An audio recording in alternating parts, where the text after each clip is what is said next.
Sup peeps, my name's Ian. I sell books on eBay and I think it's time to show you what's in the box.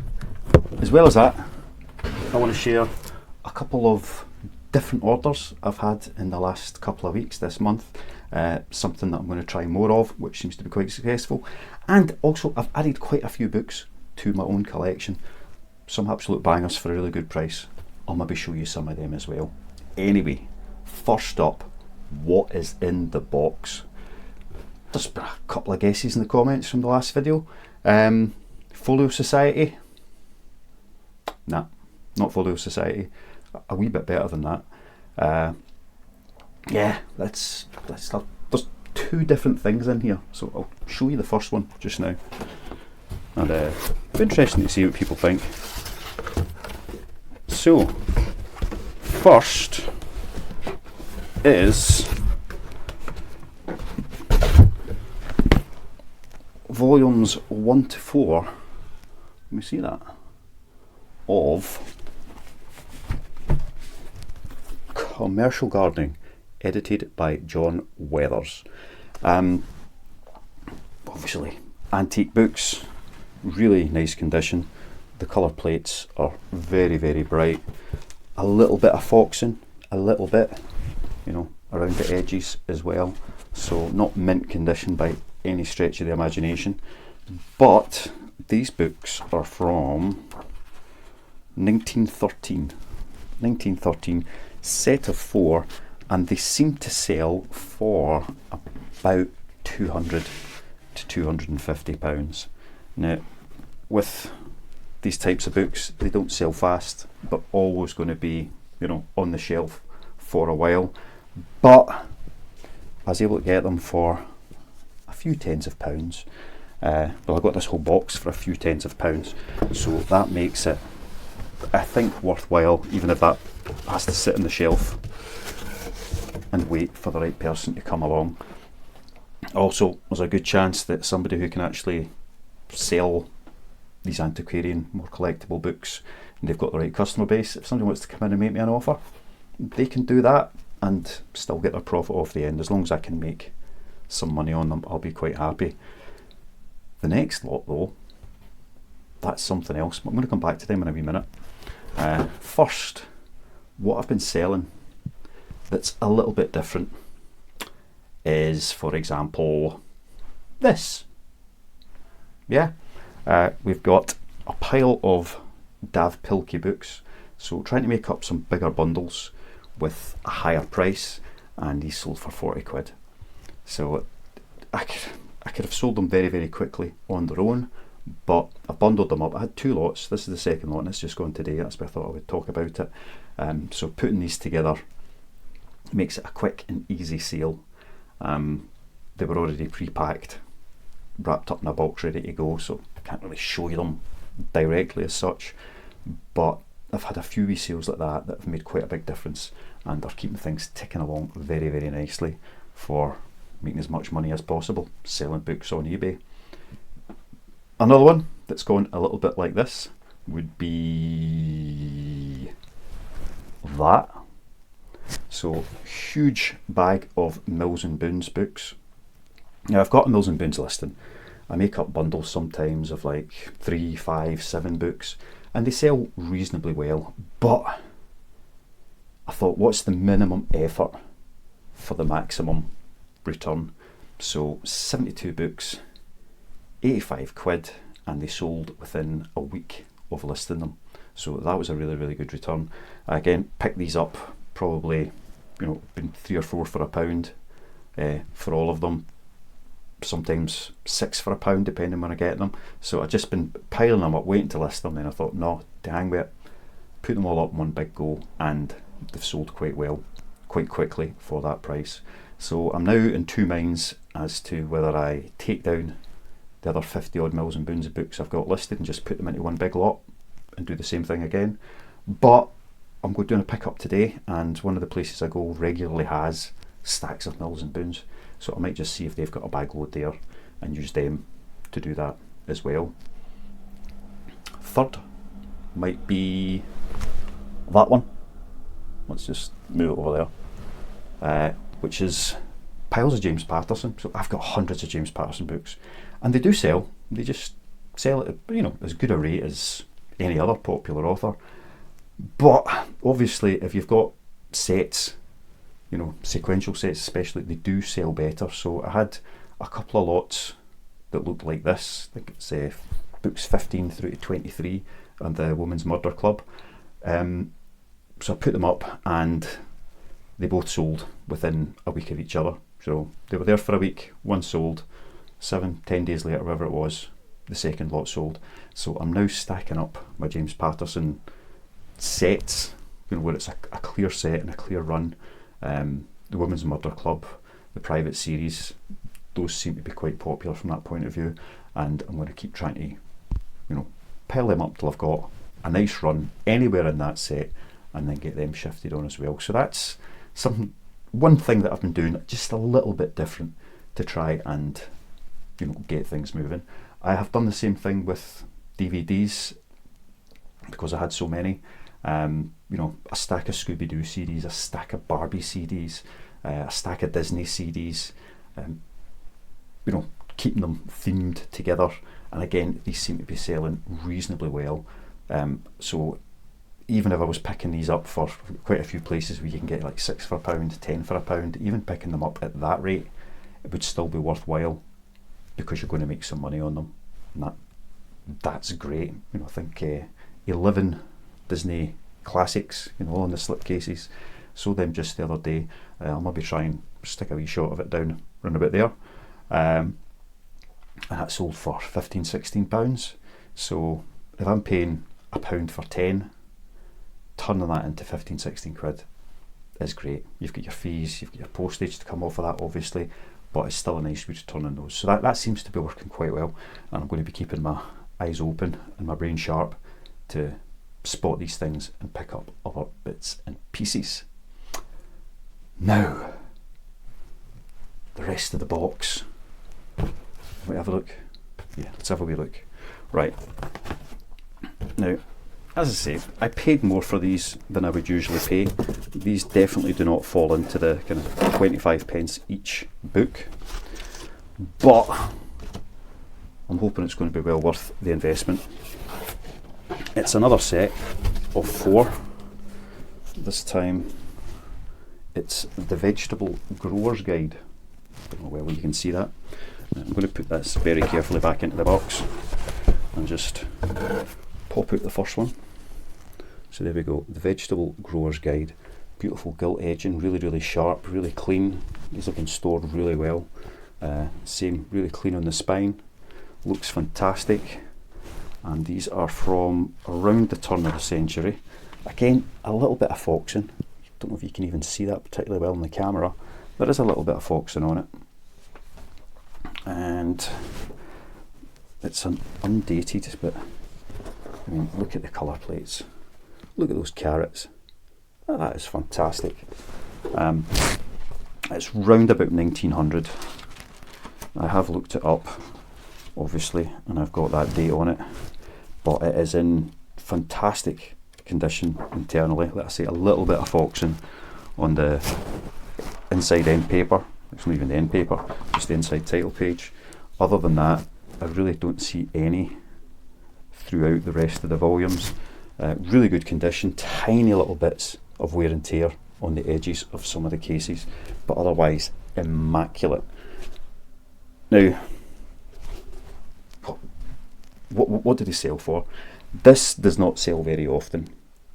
I think one set has sold that I could find across the whole internet, not on eBay, but across the whole internet. One set has sold in the last, less than a year, but in the last year. But the last set that sold for nearly £2,500. So that would be a great price to aim for. I've put these up lower than that, and again, I'm kind of expecting when they do sell that they'll sell on offer to somebody who has better access to the market that buys these books.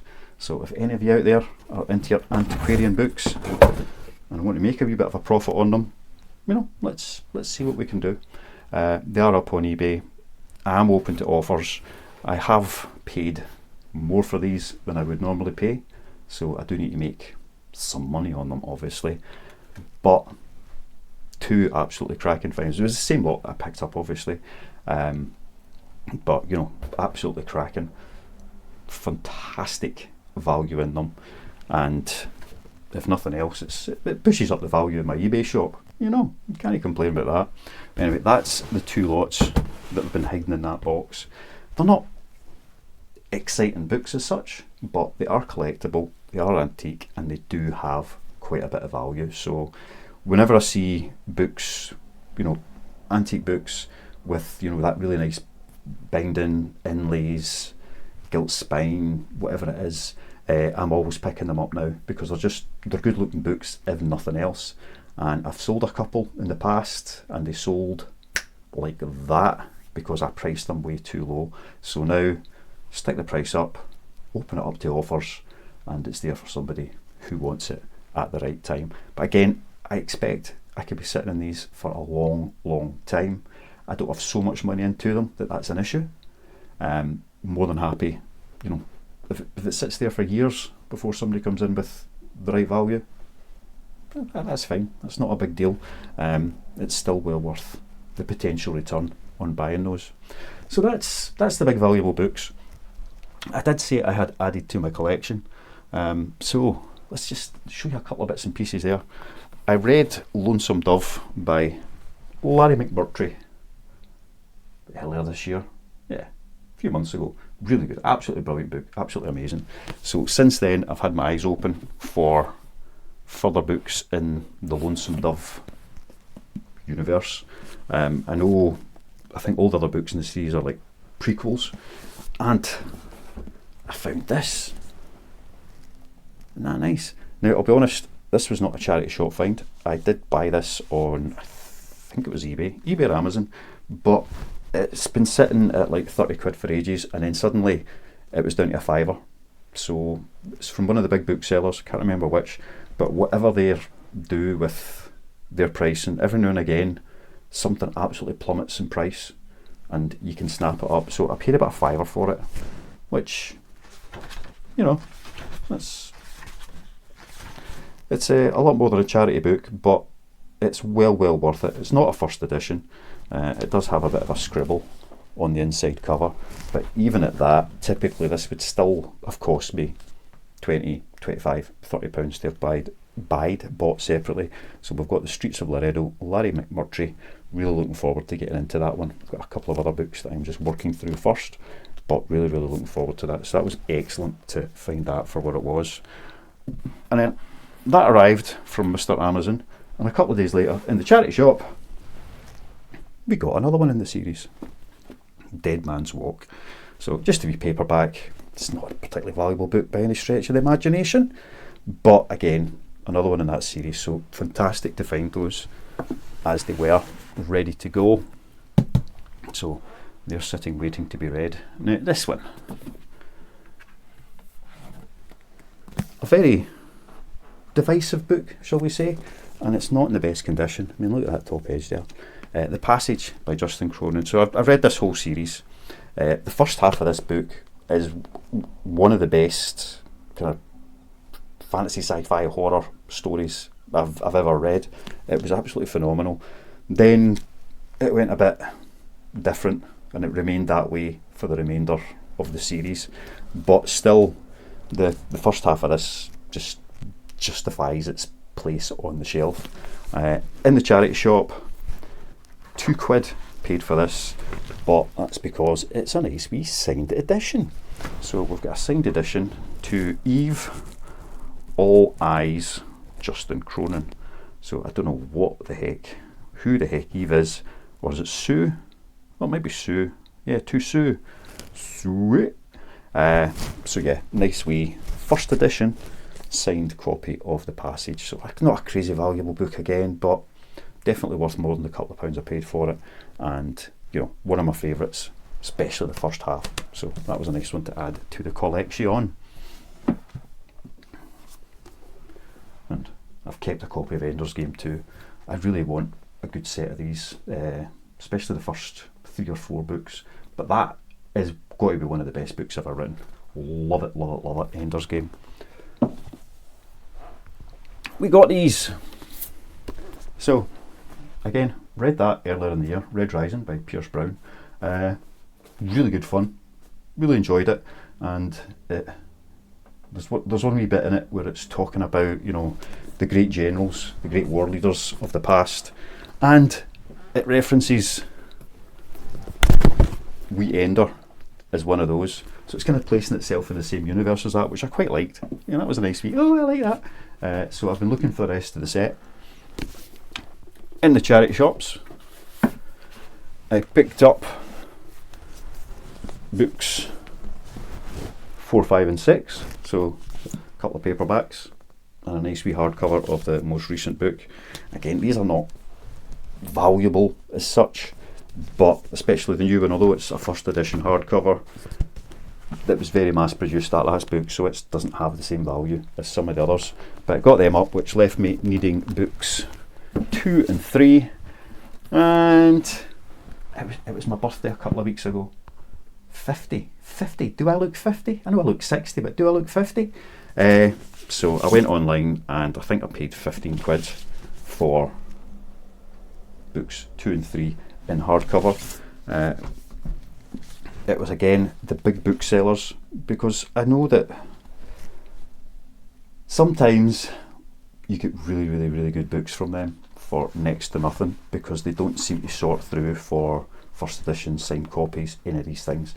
A book comes in, it goes into its pile, and if you're lucky, you're the one that gets it. So Golden Sun is a wee first edition, which is very nice. So I paid, I think, 6 quid for that one, and that's £20-25 book. So that was a bargain from that point of view. So although you should buy all your books from me, if you want to try and catch them out, you never know what you'll get. So that was nice. Golden Sun in hardcover. And from a different seller, we got Morning Star, which this is an ex-library book, which is always a bit annoying, but again, it's a first edition, so worth more than what I paid for it.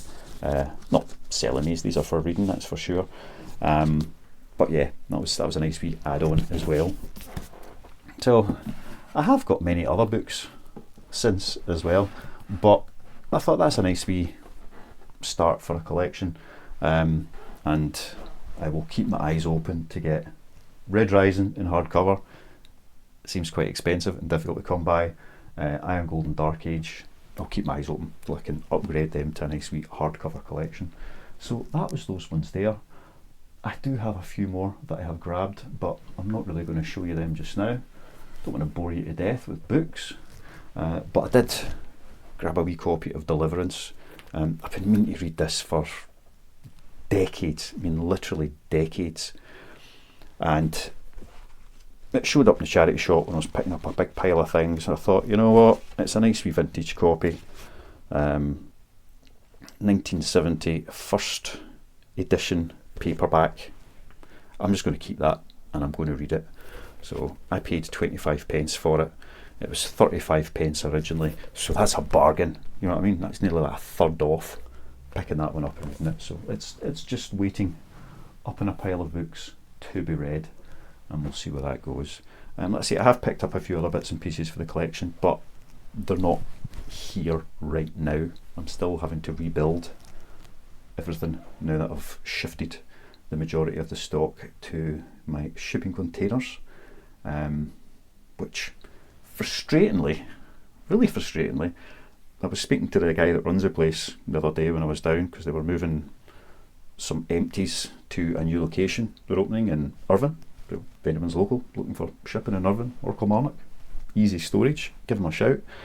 But the Kilmarnock lot, they're moving to a different location at the start of next year, which means lifting all the containers, putting them in a truck, shipping them over there and putting them in their new spot, which is fine if they're just full of boxes or an old couch, but I've got stuff shelved, which means the second they try to lift that up, it's all going to go boomf and collapse. So I've now got more to think about to decide what I'm going to do there. I could go in and lift kind of all the mid to high shelves, stack them on the floor between the other shelving that's there, and that should probably be all right, and then go back in and put it all back up once they've moved it.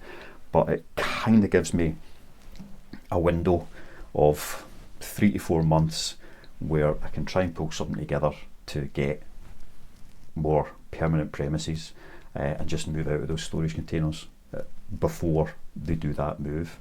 I hadn't planned on moving that soon. I'd figured probably about 6 months in there, but it gives me something to work towards, a wee bit of impetus. So we need to see if we can pull together the necessary and make that move, which it's where I want to be, but it's a wee bit. I mean, I'm going to have to move all of this stuff again, because it's taken me, literally weeks to get everything shifted and into it, and the thought of having to take it all out for them to move it, it's just like, God no, where would I put it whilst I was waiting, whilst they were moving.